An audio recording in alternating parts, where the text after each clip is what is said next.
Sit on your bed one day and ask yourself, what remarkably stupid things am I doing on a regular basis to absolutely screw up my life? And if you actually ask that question, but you have to want to know the answer, right? Because that's actually what asking the question means. It doesn't mean just mouthing the words. It means you have to decide that you want to know.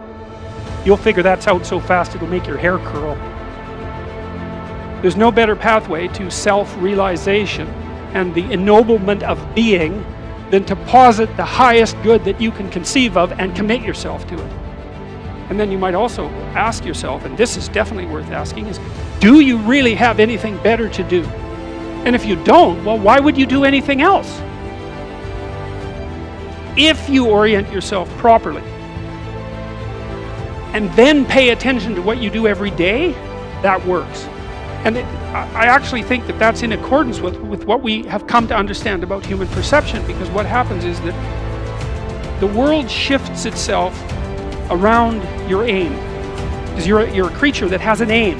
You have to have an aim in order to do something. You're an aiming creature. You look at a point and you move towards it. It's built right into you.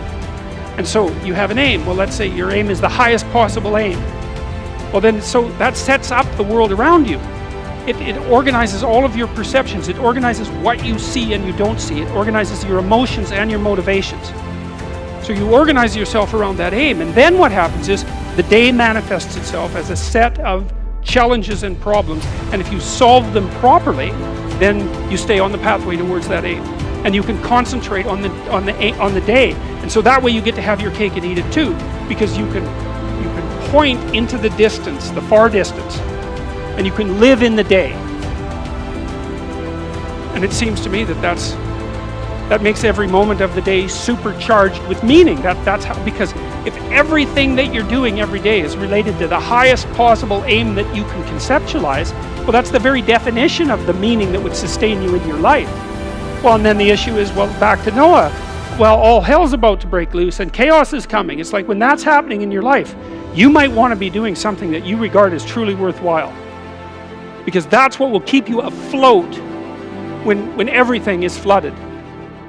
And you don't want to wait until the flood comes to start doing that, because if your ark's half built and you don't know how to captain it, the probability is very high that you'll drown. Ask and it shall be given you. Seek and ye shall find. Knock and it shall be opened unto you. For everyone that asketh receiveth, and he that seeketh findeth, and to him that knocketh it shall be opened. That sounded pretty optimistic again. But again, I think it's a description of the structure of existential reality. And by which I mean, when I'm in my clinical practice and I observe, and this is also the case with my students, is, let's say, people's lives aren't what they would like them to be. And so then you ask, why? Well, forget about tragedy and catastrophe, because that's self-evident, and we're not going to discuss that. Although the degree to which you bring about your own tragedy is always indeterminate. But I would never say that every terrible thing that is visited on a person is something they deserved. I think that that's a very dangerous presupposition, especially because everyone gets sick and everyone dies.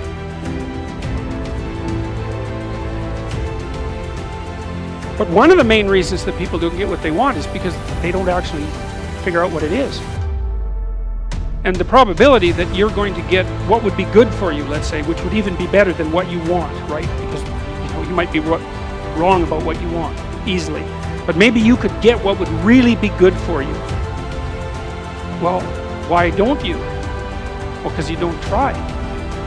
You don't think, okay, here's what I would like if I could have it. And I don't mean in a way that you manipulate the world to force it to deliver you goods for status or something like that. That isn't what I mean. I mean something like, imagine that you were taking care of yourself like you were someone you actually cared for. And then you thought, okay, I'm caring for this person. I would like things to go as well for them as possible. What would their life have to be like in order for that to be the case? Well, people don't do that. They don't sit down and think, all right, let's figure it out. You've got a life. It's hard, obviously. It's like 3 years from now, you can have what you need. You got to be careful about it. You can't have everything. You can have what would be good for you, but you have to figure out what it is, and then you have to aim at it. Well, my experience with people has been if they figure out what it is that would be good for them, and then they aim at it, then they get it. And it's strange because it's a strange thing. It's not quite that simple because, you may formulate an idea about what would be good for you, and then you take 10 steps towards that, and you find out that your formulation was a bit off, and so you have to reformulate your goal. So you're kind of going like this as you move towards the goal. But a huge part of the reason that people fail is because they don't ever set up the criteria for success. And so, since success is a very narrow line and very unlikely, the probability that you're going to stumble on it randomly is 0. And so there's a proposition here, and the proposition is, if you actually want something, you can have it. Now the question then would be, well, what do you mean by actually want? And the answer is that you reorient your life in every possible way to make the probability that that will occur as certain as possible. And that's a sacrificial idea, right? It's like, you don't get everything. Obviously. But maybe you can have what you need. And maybe all you have to do to get it is ask. But asking isn't a whim or today's wish. It's like, you have to be deadly serious about it. You have to think, okay, like, I'm taking stock of myself. And if I was going to live properly in the world, and I was going to set myself up such that being would justify itself in my estimation, and I don't mean as a harsh judge, exactly what is it that I would aim at? And so the issue is not so much the blindness of others, even though there's as much blindness among others as there is for you. But the issue here, the advice here, the description here is, you should be concerned about what's interfering with your own vision first. And you should leave other people the hell alone in relationship to that. And so if your mode of being in the world is, if you would just act better, things would improve for me, or if you identify the evil and the catastrophe as something that's outside, that someone else needs to fix, or that someone else is responsible for, then you're not going to fix that. And you're going to remain blind to the things that you're doing and not doing that make things not go well. And so it's just better to think, all right, I'm probably blind in many, many ways. And maybe there are some ways that I could rectify that, because it's highly probable that you're blind in all sorts of ways. I mean, in fact, it's virtually certain. And so it's just more useful to think, how is it that I'm wrong in this situation? I'll tell you something that I learned to do when I was arguing with my wife, which happened quite frequently, because when you actually communicate with people, you find out that there's many things that you don't agree on, and that's because you're actually different creatures.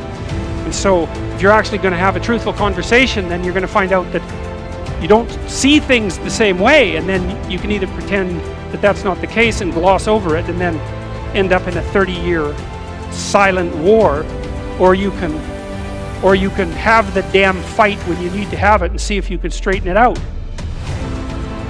So now and then we'd get in a situation where we were at loggerheads, we couldn't move, and it would spiral up into hate speech, let's say. Yeah, everyone laughs because they know they manifest plenty of hate speech towards those they love. So one of the things we learned to do was, when we hit an impasse, was to separate and to go our own ways and to go sit and think, okay, look, we're at this unpleasant situation. We can't figure out how to move forward. I'd always think, of course it's her fault. Obviously it's her fault.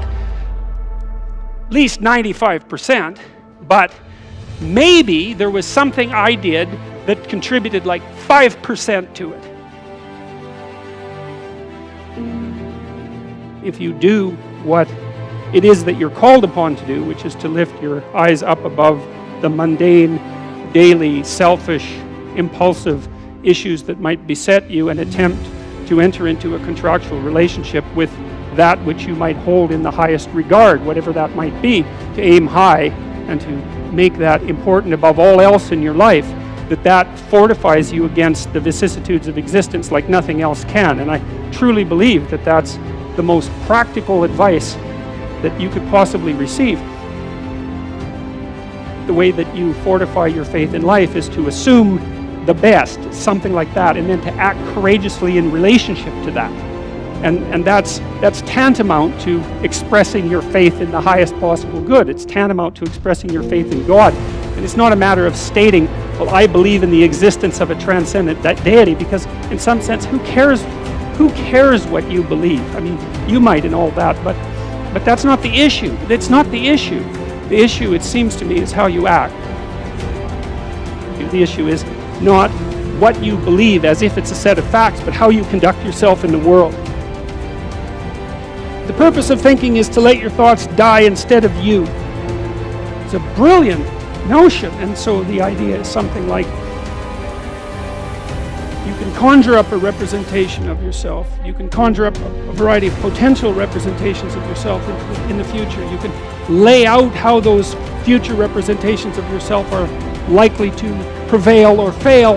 You can call the potential yous in the future that will fail, and then you can embody the ones that will succeed. You do that well simultaneously, conjuring up a representation of your current state and determining for yourself, because of your undue suffering, which elements of your pathetic being need to be given up so that you can move forward into that future. And the goal, what is it that you're aiming at with that work and that sacrifice? That's the ultimate question. What is it that you're trying to do? Well, you're trying to improve the future. We believe that the future can be improved. We believe that it can be improved as a consequence of our sacrificial work. And so, once again, what are the limitations? What are the limits to that? What are the necessary limits to that? I would say we don't know. We conjured up this remarkable idea. The future exists. We can see it even though it's only potential. We can adjust our behavior in the present in order to maximize our probability of success in the future. How best to do that? Well, the idea is something like, don't hesitate to offer the ultimate sacrifice if you want the future to turn out ultimately well. What is it that you could contract for, let's say, if you were willing to give up everything about you that's weak and unworthy? The proper sacrificial attitude produces a psychological state and then a social state that's a manifestation of that attitude that decreases the probability that the world will careen into hell and increases the probability that people will live high quality, meaningful, private lives in a society that's balanced and capable of supporting that. And none of that seems to me to be questionable, really. I also don't think it's anything that people don't actually know. You know, people have told me many times that when they listen to me talk, they're hearing things that they already knew but didn't know how to say. It's something like that. And this is one of those things that I think is exactly like that. I mean, I think it's at the very core of our moral knowledge, which is our behavioral knowledge and our perceptual knowledge. I mean, let's get this straight. Moral knowledge is no trivial matter. It's knowledge about how it is that you orient yourself in the world. There's no more profoundly necessary form of knowledge. Well, it's predicated on something that's exactly like this. We know that we have to make sacrifices. We know that we have to aim at what's good. So then why isn't that we don't aim at what's best and make the sacrifices that are necessary in order to bring that into play? I think it seems to me that in some sense that's self-evident. The question is why we don't do it, but there's answers to that too. Life is hard and it hurts people. It's rife with limitation, and some of it's arbitrary, and some of it's unjust, and some of it's worse, some of it's malevolent, which is even worse. It's not surprising that that combination of vicissitude can turn people against being. But I think even when that happens, and even when people have the kind of history that if they revealed to you, you would say, well, it's no wonder you turned out that way. The people who turn out that way still know that it's wrong. They still know that however deep their own suffering, however arbitrary their own suffering, however much that's caused by the malevolence of others, as well as the tragedy of existence, that does not in any way justify their turning away from the good. And I believe everyone knows that. I believe that they know it implicitly, even if they don't allow themselves to know it explicitly. And I believe that if they violate that idea, then they violate themselves, and that they end up in Cain's position, which is the position of the man who's been given a punishment that is too great to bear. Now we're capable of making sacrifices in abstraction, right? To conceptualize a future that we want, to let go of the things that are stopping us from moving forward, and to free ourselves from the chains of our original preconceptions. Pursue pleasure. Follow your impulses. Live for the moment. Do what's expedient. A mountain is something you have to climb, and you have to climb to the pinnacle of a mountain. And the mountain is up, right? And the mountain stretches up to heaven, and it's a long journey to specify the right place on the highest pinnacle. And that's symbolic, because of course it's a pinnacle that you're always trying to reach, just like you're always trying to aim. You're always trying to climb upward. At least that's the theory. It depends to some degree, of course, on your definition of upward. You're supposed to, again, to act out the highest good of which you're capable. Now that'll transform your life to some degree into an archetypal adventure. There's no way around that, because as you attempt to climb a higher mountain, let's say, or to aim at a higher target or something like that, then the things around you will become increasingly dramatic and of import. That happens by necessity, obviously, because if you're aiming at something difficult and profound and you're really working at it, then your life is going to become perhaps increasingly difficult and profound. But that might be okay. That might be exactly what you need as an antidote to the implicit limitations that face you as a human being. The good father is precisely someone who is willing to sacrifice his child to the ultimate good. You have a moral obligation as a parent to encourage your child to go out into the world, right? And to be whoever they can be, to be the best they can possibly be. And in doing that, you're encouraging them to pursue the good. You're sacrificing them to the good. You're not keeping them for yourself selfishly. You're telling them that they can go out and live their life and live it properly. You don't want for your son what it is that you want for him. You want for your son what would be best for him and for the world. And you let go in precise proportion to your desire to have that happen. When you have an infant, you do everything for the infant, because the infant can do nothing for him or herself. But as the infant matures and is increasingly capable of doing things for him or herself, then you pull back, right? You pull back, and every time the child develops the ability to do something, you allow them or encourage them to do it, and you don't interfere. So if your child is struggling getting dressed, well, obviously there's some times that you help them, but mostly you let them learn so that they can know how to do it in the future. That's better for you, and it's certainly better for them. There's a rule if you're working with the elderly in an old age home, and the rule is something like, don't do anything for any of the guests, let's say, that they can do for themselves, because you compromise their independence. And so as a mother, you pull back and you pull back, and you let your child hit him or herself against the world, and you fail to protect them. But by failing to protect them, you encourage and ennoble them to the point where you're no longer necessary. Now, they may still want to see you, and it would be wonderful if that was the case, but the point is that you're supposed to remove yourself from the equation by encouraging your child to be the best possible person that person can be. And you sacrifice your desires, all of your desires, to that, your personal desires, even your desires for your child in relationship to you. Because you want them to move forward into the world as a light, right? As a light on a hill. That's what you want, if you have any sense. And so you don't get to keep your children at home because you need them. How do we come to know ourselves in terms of our personalities and, more importantly, potential? One of the first ways to come to know yourself is to understand that you don't. You can learn to kind of watch yourself like you're watching a stranger. So you have to understand that you don't know who you are. And that's not easy to understand because you think you know. But then, you remember you can't control yourself very well. You're not very disciplined. You're full of flaws.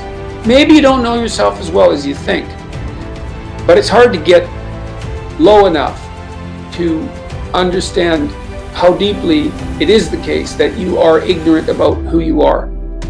Now there's an upside to that too, which also is that you're also ignorant about who you could be. And so the discovery of that, is some reward for the horror of determining who you actually are. Then you watch yourself. You watch yourself like you're watching a stranger. You watch what you say and you listen. You think, well, what sort of person would say that? And how am I reacting emotionally when I'm communicating in that manner? Is that making me feel stronger or weaker? Is it filling me with shame? Is it helping my confidence? Am I laying out a lie? Am I deceiving myself and other people? Am I adopting this personality at parties that is designed to impress and to amuse, and it comes across as nothing but like self-centered narcissism? What are my dark fantasies? What are my aggressive fantasies? What is it that I'm willing to do? What am I interested in so that I'll spontaneously pursue it? What do I procrastinate about and why? What am I unwilling to do? What do I think is good? What do I congratulate myself for accomplishing? And what do I berate myself for failing to confront and to implement? Those are all incredibly complicated questions, and you don't know the answers to them. So that's the start. And then in terms of potential, well, you'll discover a little bit more about your potential as you discover who you are, especially the darker parts of yourself, because then you discover your potential for mayhem. There's some real utility in that. The discovery that you're dangerous. It's such a useful discovery. It's actually something that strengthens you, because the first thing that a realization like that can in fact produce is the ambition to incorporate that danger into a higher order personality. And that can make you implacable. That can make you someone who can say no when you need to say no. That can make you someone who won't avoid necessary conflict. And so that's unbelievably useful. And so that's one of the potentials that you might discover. The other thing you do to discover your potential is you challenge yourself. It's like, take a bit of a look at yourself and think about what's not so good that you could improve, that you should improve by your own standards, and that you would improve, and set yourself a little goal. Maybe you're not studying at all at your university, or maybe you're at work and you've got this stack of paper there, and you haven't looked at that damn stack for like a month, and you know that you should be, and you're bothering yourself at night because you're avoiding that. It's like, maybe think, I've avoided that stack of paper completely for 1 month. I'm quite a coward when it comes to whatever snakes might be hidden in that stack of paper. How about tomorrow I just put that stack of paper in front of me on my desk, and I glance through it for 15 seconds. See if I can do that. It's like, well, you set yourself a goal of improvement. It's a humble goal. There's things you could do to improve, and you know what they are. And there's small steps that you could take, that you might take, that would put you in that direction. And then the question is, are you big enough to take those small steps? Are you capable of grappling with the fact that you're fundamentally flawed to the point where you have to break things down into almost childlike steps in order to manage them? And the answer to that is, yeah, you are. Most people have things they avoid, and they're afraid of. So I would say to some degree it's the lot of everyone. People vary in the degree to which they've conquered that. And you do meet people from time to time who are extraordinarily disciplined. But most of the time they've got disciplined in exactly this manner. It's through slow incremental improvement. And then you challenge yourself. It's like, well, could I do this? That would be better. And you find out. And then you think, well, is there something slightly larger and more challenging that I could do that would be better? And you try it and you find out. And as you try it and you find out, generally you get better at it, and you can take on larger and larger challenges. you take responsibility for yourself. That's part of standing up straight with your shoulders back. It's like, take on the world, man, but only at the level that you can manage. When you're ignorant and biased and deeply flawed and immature, it's where everyone starts. You don't want to bite off more than you can chew, but it doesn't mean that you can't wrestle with part of reality. Some part that's small enough so that you have a good shot at victory. And then you attain victory over some small part of the chaos. And then you're the person who's victorious over chaos. You're just a beginner, but that's who you are. And then maybe you can get unbelievably good at that. And you do that by challenging yourself humbly at the level that you're able to function. It's easier to understand if you think about a child that you're trying to rear properly, and you want to make that child, help that child reveal their highest potential, whatever that is, whatever that means. And what you do is you don't set them a series of impossible tasks in the hope of undermining their self-confidence. You form a relationship with them that is predicated on your interest in their highest mode of being. And then you offer them challenges that are precisely optimized to their ability, right? So they can do them, but they have to stretch. The two elements of their ability would be what they can do and how much they're capable of transforming what they can do. And an optimal challenge stretches you to the end of what you can do and then into the domain of how you can transform. You have to be humble and wise enough to understand that you might have to aim pretty damn low, especially in those places where you're not functioning well. And it might be so embarrassing that you can't bring yourself to fathom that that's actually who you are. You need the loss of that arrogant ego because it's precisely what's interfering with your movement forward. It's part of the adversarial process, mythologically speaking, that stops moral progress. You're too proud of who you think you are to notice what you're like so that you could change properly. You don't want to sacrifice that part of yourself. It's probably associated with some delusion that helps you maintain a positive, although very fragile self-image, in the absence of genuine effort. It's not to be recommended. So, you know yourself by watching and paying attention.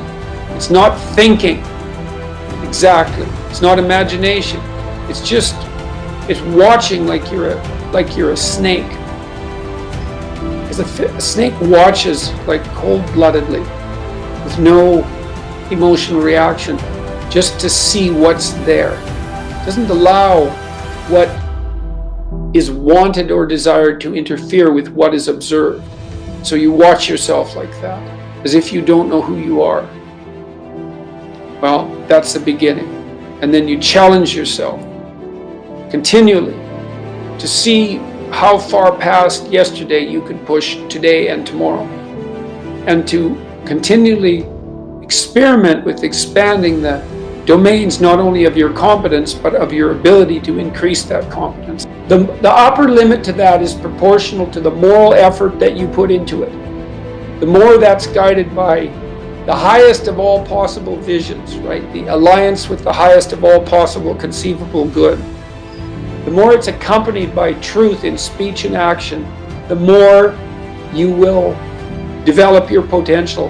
And I believe that potential to be as unlimited in the upward direction, more unlimited in the upward direction than it is unlimited in the direction that brings people to the political and social hells that so often characterize the world that we inhabit. And so you also, I suppose, have to be willing to undertake that as an adventure, because it's a hell of a thing to bear that kind of responsibility. It takes a person out of the ordinary. It takes them out of themselves. But there's deep meaning to be had in it, and there isn't anything better that you can do. There's this old idea that you go into the abyss. It's an idea that you can gaze into the abyss. You gaze long, And what you find in the abyss is a monster. That's the dragon at the bottom of the abyss, let's say. That's Satan himself, for that matter. But if you go into that as deeply as you can, what you find is you find your fragmented father in a comatose condition, in a desiccated and separated condition. And then you revivify that. Well, what does that mean? It means something. It means that if you look in the darkness, you find the light. That's one thing it means. And that the light really stands out against the darkness, but that the light is to be found in the darkness. So that's a very interesting thing. That's a quest narrative. But it means more than that. It means something fundamental. So we know, for example, that if you take yourself out of your current state of predictability and safety, and you put yourself in a new situation, you'll learn, right? You'll incorporate new information. So that's a cognitive issue. But that isn't all that happens. What happens is that new genes turn on within you and code for the production of new proteins. And that happens neurologically. New parts of you turn on. And so the idea is that if you can move yourself out into the world and push yourself out against a maximum array of challenges, more and more of you turns on. And then the question would be, well, what would you be if all of you that could be turned on was turned on? And the answer would be, you would be the resurrection of the ancestral father. That's what you would be. And so that's why Christ says, I am the way and the truth and the life, and no one comes to the Father except through me. What that means is that if you take on the unbearable burden of being voluntarily, then that transforms you into the ancestral father. And that's true. And so that's unbelievably optimistic. It's so interesting because it's dark beyond belief. Well, the world is characterized by suffering and by malevolence of a depth that's virtually beyond comprehension. But if you choose to comprehend that, what you discover in that is the light that destroys the darkness. And that's really something to discover. There isn't a discovery that's more profound than that. That's the search for the Holy Grail or the Philosopher's Stone, all of that. If you actually want something, you can have it. Now the question then would be, well, what do you mean by actually want? And the answer is that you reorient your life in every possible way to make the probability that that will occur as certain as possible. And that's a sacrificial idea, right? It's like, you don't get everything. Obviously. But maybe you can have what you need. And maybe all you have to do to get it is ask. But asking isn't a whim or today's wish. It's like, you have to be deadly serious about it. You have to think, okay, like I'm taking stock of myself.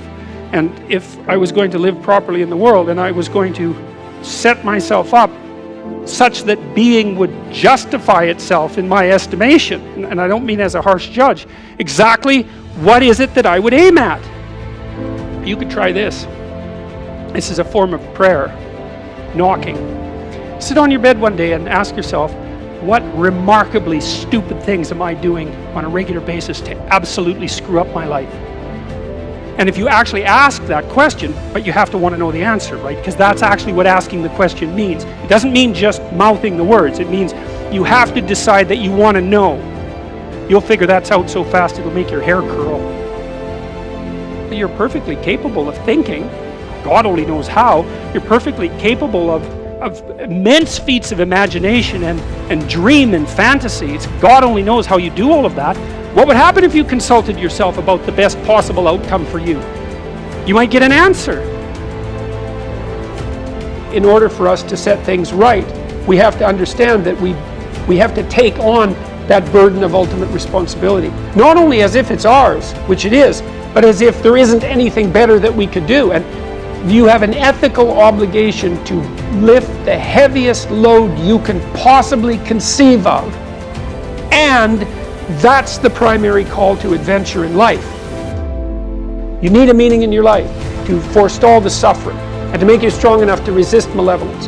Where's the meaning to be found? Rights, impulsive pleasure, and happiness? No. Responsibility? Oh, who would have guessed that? It's not part of the narrative. What makes life worth living is to pick up, take its catastrophe and embrace it and carry it, and to realize through that process who you are. When I talk to audiences about the relationship between responsibility and meaning, they inevitably go dead silent. There's not a rustle, there's not a cough. It's like, is that the secret? Is that the secret? Is that it's the voluntary adoption of responsibility? It's like, well, that's the central message of the West. It's like to pick up your cross and bear it, and everyone's been told that, but they don't know what it means, because it's not been articulated enough so that it becomes something that's practical. It's like, yes, look at the terrible responsibilities you have right in front of you. Your family is hurting, you're in trouble, there's problems in the world. It's like all of that's right there, and all you have to do is take responsibility for it, and then you've got what you need. It's something so magnificent that happiness pales in comparison. And so it's thin gruel happiness, and young people know that. They're pursuing hedonistic pleasure, and no wonder.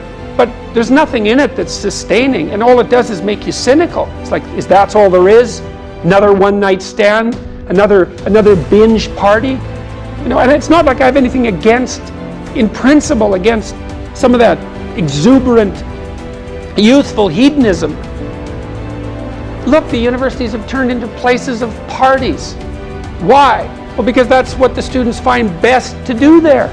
Well, that's not good. What you want to offer them is a reason to not party. It's like, no, you got to understand. You come to this class hungover. You're not going to be able to get it. You're not going to be able to write properly. You're going to pay a price for that hedonism. It's like, and the price will be too high for you to bear. It's like, oh, well, enough hedonism for me then. Like, I've got something important to do. That's the way out of that. Before you can be a painter who can paint what's beyond mere memory, you have to inculcate that discipline, skill, and a lot of that is painful repetition and hard grinding work. It's the sacrifice of the present for the future. But once you manage that, then things open up. That's why we have disciplines, right? I mean, the words aren't there by accident. You have to narrow yourself first, and then you can broaden outward.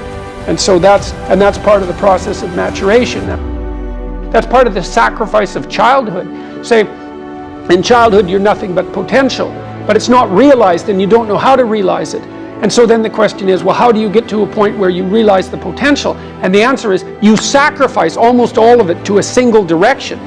And so that's the thing about growing up, is that when you're a teenager and a young adult, you have to sacrifice everything you could have been as a child to be the one thing that you're aiming at. But then that opens up. Everyone in their right mind knows that there's a million ways of doing things wrong, and one way, if you're lucky, to do things right. And so the notion that it's a very, very narrow pathway that you tread upon if you're doing things right, that's wisdom. That's the line between chaos and order that you're supposed to be on constantly, right? It's a very, very thin line, because if you're a little bit too far in one direction, then it's too much chaos, and if you're a little too far in the other direction, then it's too much order. And both of those aren't good. The balance has to be exactly right. And you can feel that, and I truly believe you can feel that, and I think it's your deepest instinct. It's your deepest instinct, and I mean that biologically. I don't mean that metaphorically. I think that your psyche is arranged to exist in a cosmos that's composed of chaos and order. I think that's why you have the hemispheric structure that you have. And then when you feel as if you're meaningfully engaged in the world, when the terror of your mortality strips away and you're engaged and it's timeless, that's the deepest instinct you have telling you that you're in the right place at the right time.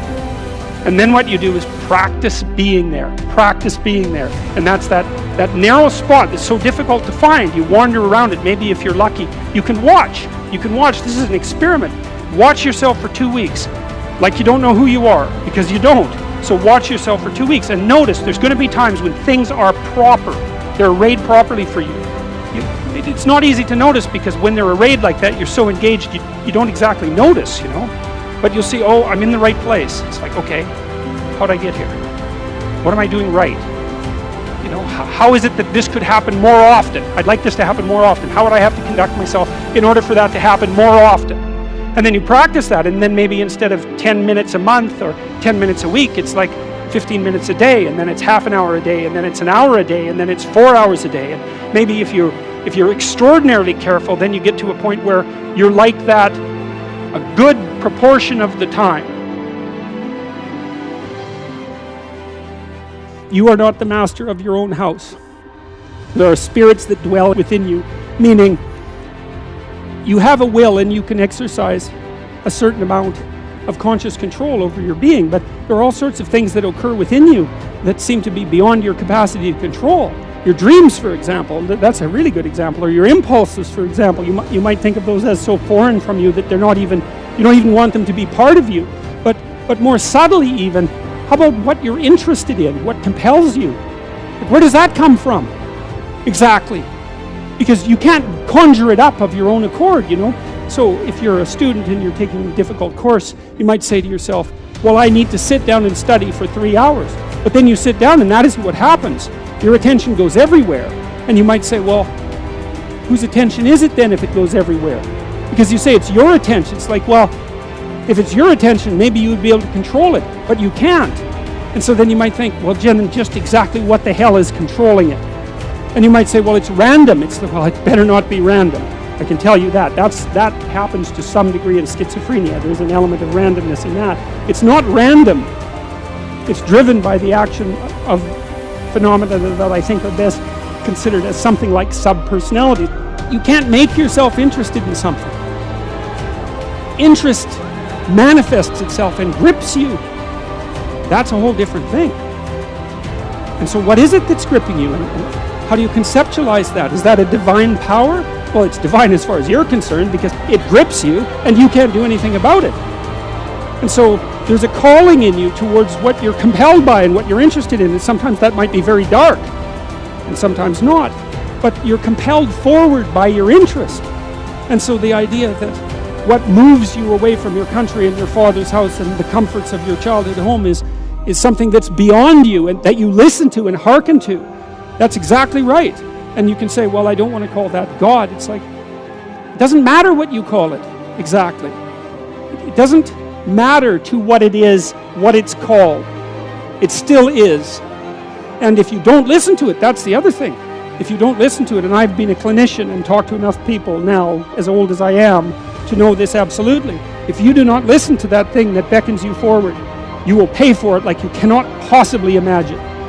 You'll have everything that's terrible about life in your life and nothing about it that's good. And worse, you'll know that it was your fault and that you squandered what you could have had.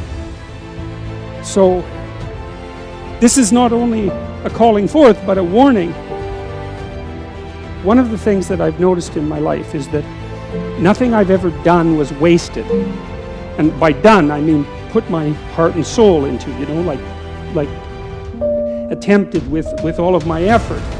That always worked. Now, it didn't always work the way I expected it to work. That's a whole different issue. But the payoff from it was always positive. Something of value always accrued to me when I made the sacrifices necessary to do something worthwhile. Go somewhere you don't understand. You have to go into the unknown. And that's God's first command. Go into the unknown. Because you already know what you know. And that's not enough unless you think you're enough. And if you're not enough and you don't think you're enough, then you have to go where you haven't been. Get away from your family enough so that you can establish your independence. And that isn't because there's something wrong with your family, but it means get away. I talk to people very frequently whose families have provided them with too much protection. And they know it themselves, and that means they're deprived of necessity. Then you have to get yourself away from your dependency in order to allow necessity to drive you forward. And that's to become independent and to become mature. We've been fed this unending diet of rights and freedoms, and there's something about that. There's something about that that's so pathologically wrong. And people are starving for the antidote, and the antidote is truth and responsibility, right? And it isn't because that's what you should do in some I know better or someone knows better for you what you should do sense. It's that's the secret to a meaningful life, and without a meaningful life, then all you have is suffering and nihilism and despair and all of that and self-contempt, and that's not good. And it's necessary for men to stand up and take responsibility. if you were able to reveal the best of yourself to you in the world, that you would be an overwhelming force for good, and that whatever errors might be made along the way would wash out in the works. If you forthrightly pursue that which God directs you to pursue, let's say, that all things are possible. And so we don't know the limits of human endeavor. We truly don't. And it's premature to put a cap on what it is that we are, what it is that we're capable of. And so you know, you're already something, and maybe you're not so bad in your current configuration, but you might wonder if you did nothing for the next 30 years except put yourself together, just exactly what would you be able to do? And you might think, well, that's worth finding out, but of course that's the adoption of responsibility. There's lots in the world to fix. Everything that bothers you about the world and about yourself should be fixed, and you can do that. I have a friend, he lives in Montreal, his name is James Simon. He's a great painter, and he's taught me a lot of things. He's helped me design my house and beautify it. And I bought some paintings from him a couple of years ago, and he did this series of paintings where he went around North America and stood in different places, and then he painted the view from here down. And so it's his feet planted in different places, on roads, in the desert, on the ocean. Yeah, well, you know, he was trying to make a point, and the point was that wherever you are, it's worth paying attention. And that's because, you know, so all these places that he visited, he looked at exactly where he was, standing by the side of the road in the desert. It sounded mundane in some sense, but then maybe he put 40 hours into that painting. You know, and it's very, very realistic painting with really good light. And what he's telling you as a painter is everything is worth paying attention to an infinite amount, but you don't have enough time. And so the artist does that for you, right? The artist looks and looks and looks and looks and looks, and then gives you that vision. And so then you can look at the painting, and it reminds you that everything that there is right where you are. And that's a hard thing to realize, but it's actually true. And so I've been telling people online in various ways and in lectures that they should start fixing up the world by cleaning up their room. How you would like your life to be, what you would like your character to be 3 to 5 years down the road, if you were taking care of yourself like you were taking care of someone that you actually cared about. So you kind of have to split yourself into two people and treat yourself like someone you have respect for and that you want the best for. And that's not easy, because people don't necessarily have respect for themselves, and they don't necessarily want what's the best for themselves, because they have a lot of self-contempt and a lot of self-hatred, a lot of guilt. I think you have an obligation. It's one of the highest moral obligations to treat yourself as if you're a creature of value. How you would like your friendships to be conducted. Because it's useful to surround yourself with people who are trying to move forward, and more importantly, who are happy when you move forward and not happy when you move backwards. Not when you fall, that isn't what I mean, but when you're doing self-destructive things, your friends shouldn't be there to cheer you on. You look at the world through a story. You can't help it. And the story is what gives value to the world, or the story is what you extract from the value of the world. You can look at it either way. You're somewhere and it's not good enough. Right? That's the eternal human predicament. Wherever you are isn't good enough. And to some degree that's actually a good thing, because if it was good enough, well, there's nothing for you to do. So it's actually maybe a good thing that it's insufficient. And that might be why sometimes having less is better than having more. And I don't want to be a Pollyanna about that. I mean, I know that there's deprivation that can reach to the point where it's completely counterproductive. But it isn't always the case that starting with little is...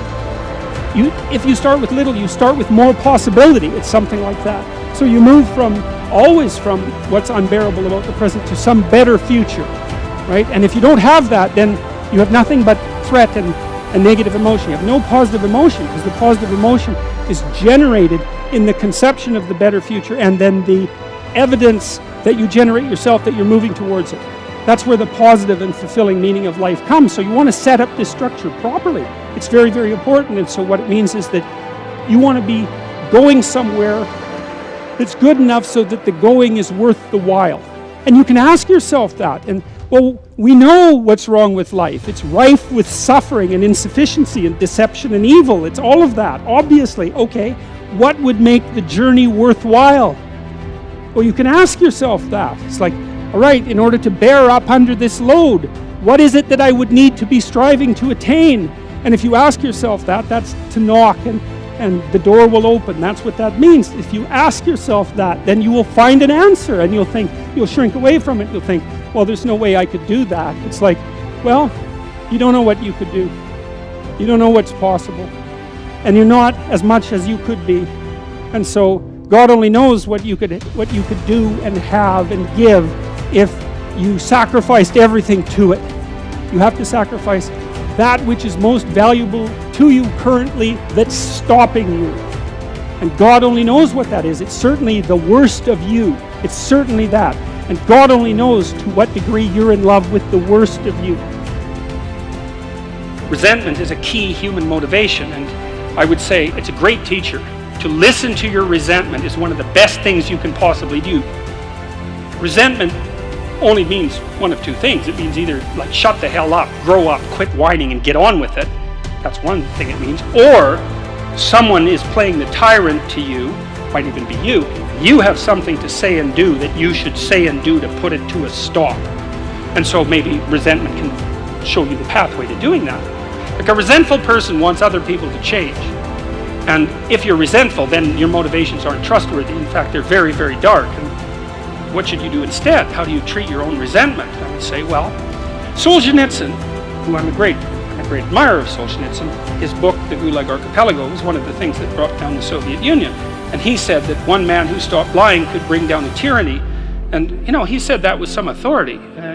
He said when he was in the Gulag camps, meditating on how the hell he got there, and he had a rough life, man. I mean, first of all, he was on the Russian front at the beginning of World War II, and then he was thrown in the Gulag camps, and that was just the beginning of his adventures, man. He had a rough life. And he was in the camps, and he was thinking, what the hell? How did I get here? What's going on? I mean, he had Hitler and Stalin to blame, right? So if you need someone to blame, man, Hitler and Stalin, that's great.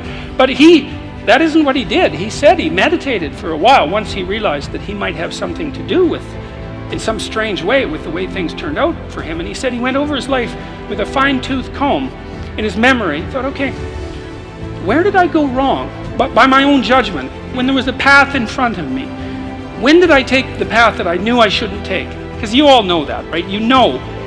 Sometimes you don't know if what you're doing is good or if it's bad. It's just ignorance. You just don't know. But sometimes you bloody well know, and you do the thing you know you shouldn't do anyways. That happens a lot. And why do you do that? Spite is part of it. Stupidity. There's all sorts of reasons, but you certainly know you do it. Solzhenitsyn thought, okay, well, what would happen if I took responsibility for where I am in this concentration camp? And then I went over my whole life and tried to figure out all the things I did that were wrong by my own estimation that increased the probability that I would get here. And then what would happen if I tried to set them all right now in the present? And that's why he wrote the Gulag Archipelago. And one of the consequences of that, as I said, was it sped the dissolution of the Soviet Empire. So, hey, that's not bad, eh? Like, you make a real confession, you really repent, you do your penance, which is writing this book, and you completely change the geopolitical landscape of the world. It's like, and that's worth thinking about, because it's not only Solzhenitsyn who did that. Nelson Mandela did something quite similar. It's not so impossible. And so the idea that what you should do if you're feeling resentful about the nature of being, or suffering too much for your own life, let's say, is straighten the damn thing out. Like, seriously, try it for a year even. Try it for a week. Try not doing the things you know you shouldn't do. Try not saying the things you know to be false. And just watch what happens. You might as well give it a shot, right? Because you say, well, I'm all in for a year. I'm going to do things right. And then I'll just stand back and I kind of watch how things unfold. And maybe I'll reconsider at the end of that year. It's like, try it. Try it. I mean, I would say I've had thousands of letters now from people who are saying, hey, I tried that, and hey, it worked.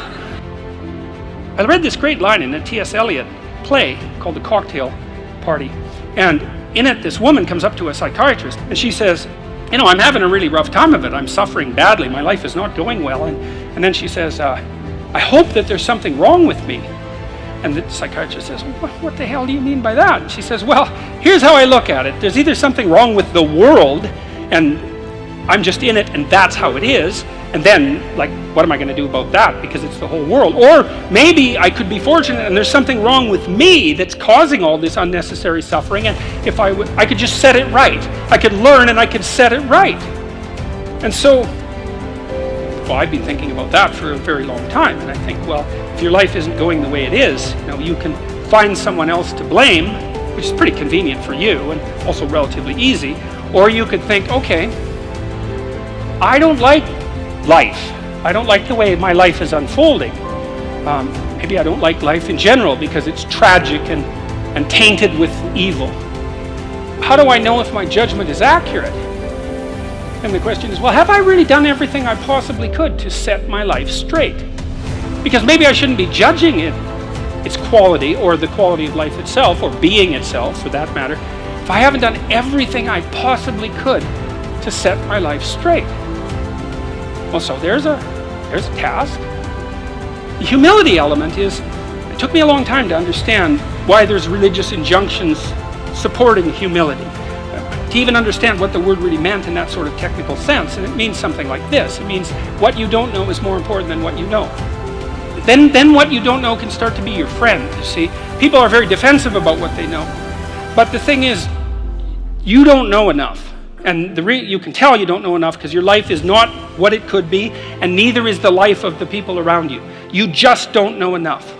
And so what that means is that every time you encounter some evidence that you're ignorant, someone points it out, you should be happy about that because you think, oh, you just told me how I'm wrong. It's like, great. Like maybe I had to sift through a lot of nonsense to get through the real message that you're telling me, but if you could actually tell me some way that I'm wrong and then maybe give me a hint about how to not be wrong like that, well then I wouldn't have to be wrong like that anymore. That would be a good thing, and you can embark on that adventure by listening to people.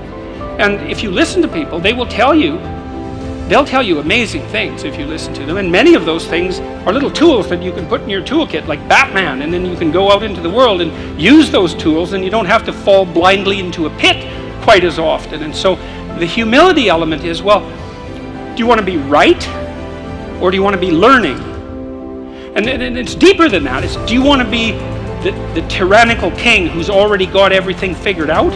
Or do you want to be the continually transforming hero, or fool for that matter, who's getting better all the time?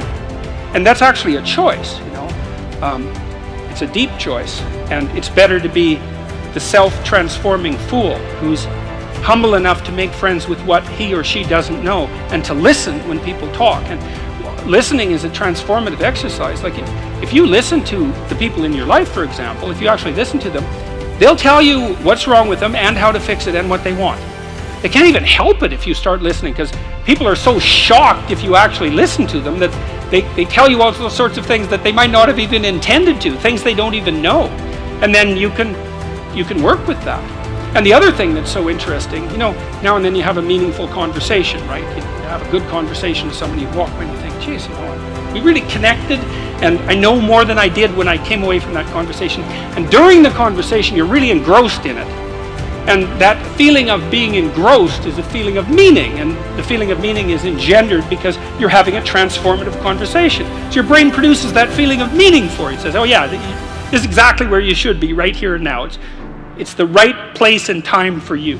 And that's a great place to occupy. And so a good conversation where people are listening has exactly that nature. And the reason it has that nature is because it is in fact transformative. It's one of the truisms of clinical psychology. Like if you're a clinical psychologist, a huge part of what you do is just listen to people. It's like, they come in, they're unhappy and they'd rather not be, something like that. You say, well, why do you think you might be unhappy? And they don't know. They have some ideas, and they may have to ramble around for like a year before they figure out why they're unhappy. They get rid of a bunch of reasons why they thought they were unhappy that are untrue, and then you kind of get to the heart of the problem. And then you might ask them, well, if you could have what you wanted so that your life would be okay, what would that look like? Then they have to ramble around a bunch about that because they don't really know. But the listening will straighten them out because people think by talking. And in order to think, you have to have someone to listen, because it's very hard to think. Hardly anyone can think. And even the people who can think can only think about a limited number of things. But almost everybody can talk. And you can listen to yourself talk, and if someone listens to you, then well then you also have a foil for your thoughts, right? Because you can watch the person when you're talking and see if you're boring or see if you're amusing or if you're engrossing, all of those things. So like if you're arguing with your wife, let's say, or your husband, big party is going to want to win. That's stupid because you don't want that. You want to defeat your wife in an argument. Oh, well, great. Like if she was going to disappear tomorrow, no problem. But like you're going to like live with defeated, miserable her for the next week? That's no good. So you listen and you think, okay, well here's what I think you said, and maybe even make it a little stronger and more elaborated than was the case with the original utterance, so that you get the damn argument right. Because you don't want to win, you want to fix the problem. That's the winning.